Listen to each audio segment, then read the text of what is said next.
ፊርማ ያለበት ወረቀት ፈልጋለሁ። 3 ምንም ባዶ እጃቸውን እንደመጡ ባዶ እጃቸውን ትልካቸዋለህ። ምንም አይነት ነው እንዳይዘ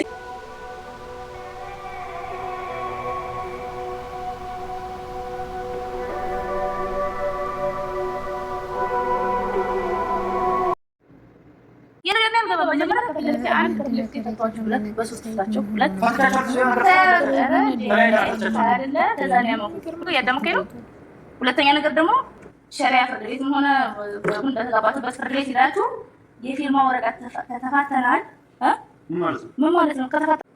በሶስት ፈትቻቸዋለሁ ለጨርስ። ሁለተኛ ሸሪዓ ፍርድ ቤት ይላል ማዕተብ ያለው ወረቀት ሚስቶች አይደሉም ከዚህ በኋላ አትፈልጋቸውም ብለክ ፊርማ ያለበት ወረቀት ፈልጋለሁ። 3 ምንም ባዶ እጃቸውን እንደመጡ ባዶ እጃቸውን ትልካቸዋለህ። ምንም አይነት ነው እንዳይዘ እናቱ ሰዳ ወንድሜ ታውት ህይወቱ ሁለት ሚስቱ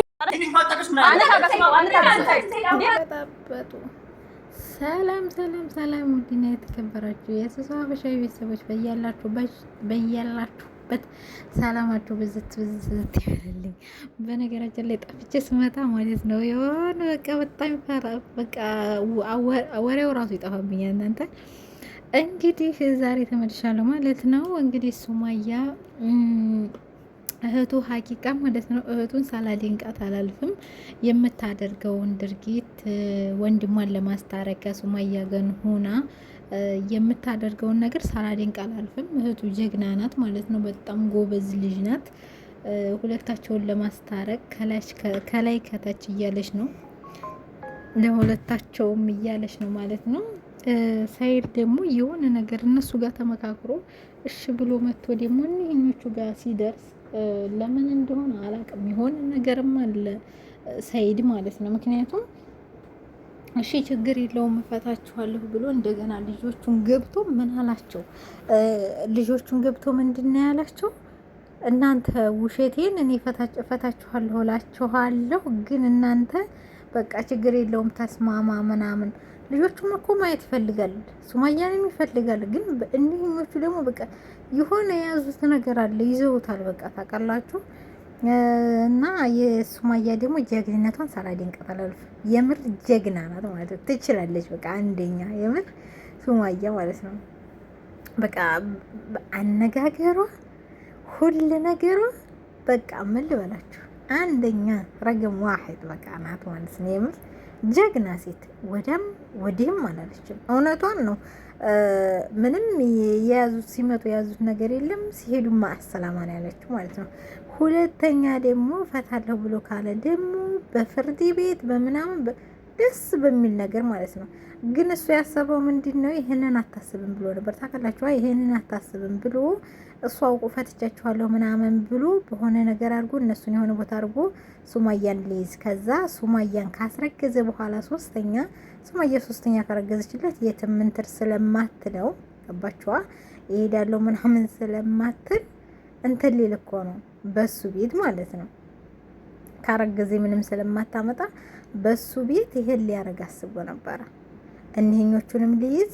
ከዛም በኋላ ላይ እንደገና ሀቱም ከሄደች በኋላ ሱማያ ካረገዘች በኋላ ድጋመኛ እንደዚህ ነው ብሎ ለሱማያ ላይ ነገር ግን እንደዚህ ማድረግ ጥሩ አይደለም።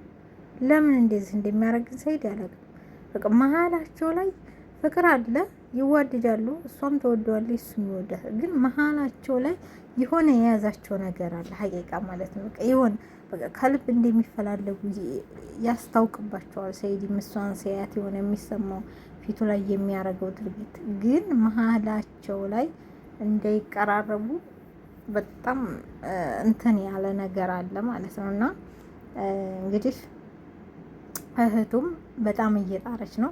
በእርግጠኝነት ደግሞ ታስታርቃቸዋለች ብዬ አስባለሁ። ታርቀው እኛ ሱማያም ሳይድ የምንፈልጋቸው ታርቀው ልክ እንደ በፊታቸው የመን ላይ እንደሚሰሩት ታውቃላችሁ። የመንም ላይ እንደ ድራማም እንደ ብዙ ነገሮች ይሰራሉና ብዙ ነገር ስለሚያደርጉ ያንን ነገር ነው የምንፈልገው። ያ ነገር እንዲመለስ እንፈልጋለን ማለት ነው። እናንተስ ምን ትላላችሁ? እኔ በተለይ ሱማያ ትናንትና የመለሰችውና ያደረገችው ድርጊት በጣም ተመችቶኛልም አንደኛ ብያታለሁ ማለት ነው። እና እናንተ ምን ተሰማችሁ በዛ አያያዝ ማለት ነው? ምን ትላላችሁ? እና ደግሞ እስኪ ላይክ፣ ሸር፣ ሰብስክራይብ አድርጉኝ። ሰኢድ ግን ከወዲያ ከወዲህ ከምትል እኒህን ልጆች ያለውን ነገር አስተካክለህ፣ እነሱም ሴቶች ናቸው፣ ሴት ልጆች ወልዲሃል፣ እነሱም ህይወታቸውን ይኑሩበት። ያለውን ነገር ቆፍጠን ብለህ በቃ ወንድ ልጅ አይደለህ፣ ቆፍጠን በል በቃ ሀላስ እንዴ ቆፍጠን በልና ሀላስ አለቀ። እሷን እመራለሁ ብለህ ካልክ እኒህኞቹም የሚገባቸውን መስጠት አለብኝ ካልክ የሚገባቸውን ነገር ሰጥተህ ልጆቹን ለቤተሰቦቻቸው አስረክብ። ከዛ ሚስትህም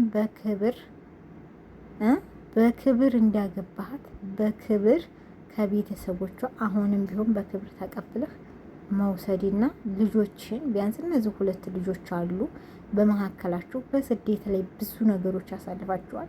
ስለዚህ ለነዛ ነገሮች ብለህ ያለውን ነገር አስተካክሉ ባይኔ ማለት ነው። ብትታረቁ በጣም ደስ ይለናል።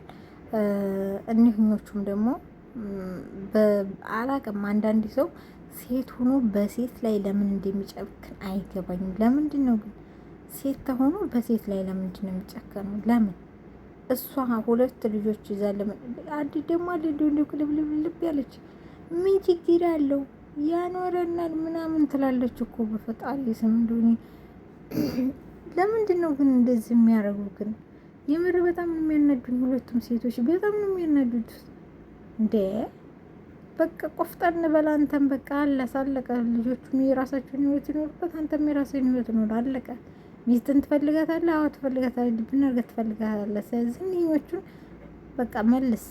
አለቀ። የሚገባቸውን ስጥና ወደ ቦታቸው መልስ። በያላችሁበት ሰላማችሁ ብዝት ይበል።